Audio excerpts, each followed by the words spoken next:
نرین و کارvedانên aliyên Kurdî yên Rojavayê Kurdistanê li hember helwesta hikûmeta Sûriyê berdewam in.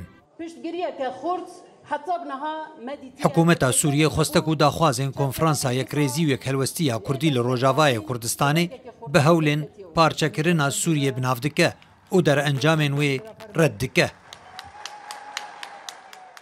Serkirdeyê Encumena Niştimanî ya Kurdî li Sûriyê NKSê neşet zaza dibîne ku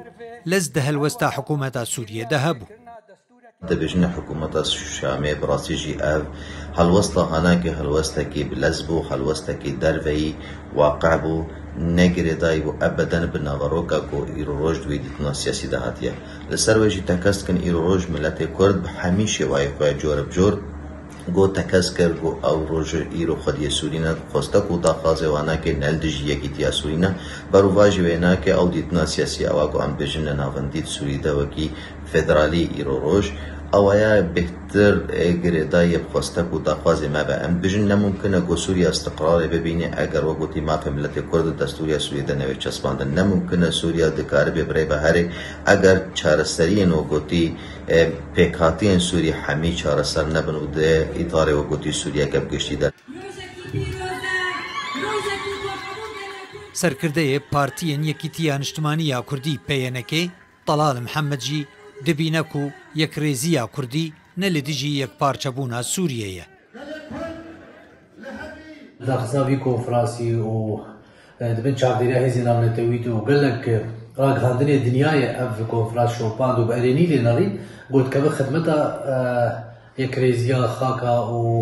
û yek doza Kurdî û a Sûrî ji ber wilo di baweriya min de ev daxuyanî ji van aliya derket em bihêvînin ji bo karbin alîkar bin bi destseladariya Rûl Şamê û ji dervî ejendayê ji derve tê îşê kesekî hundirê Sûrî tune ev îşekî me hundirî navê me de wek Sûriya em ê çareser bikin û bera kîjan destseladara got nû got bê Şamê û taybet niha hikûmeta derkî a got Sûriya birêve dibe gerek bigê vê qenaetê got ne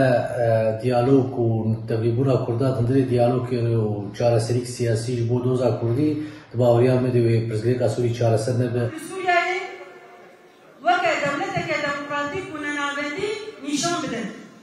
Bi rojekê piştî li darxistina konferansa yekrêzî û helwestiya Kurdî li Rojavayê Kurdistanê Serokatiya Sûriyê 27 Nîsana 2025 daxuyaniyek ragihand û têde derencamên wê konferansê bi hewlên parçekirina Sûriyê û sepandina statûyên cudakar binav kirin. Di demekê de ku Kurd her tekeziyê li ser Yekîtiya Sûriyê dikin. Xalid Cemîl Mihemed, Rûda.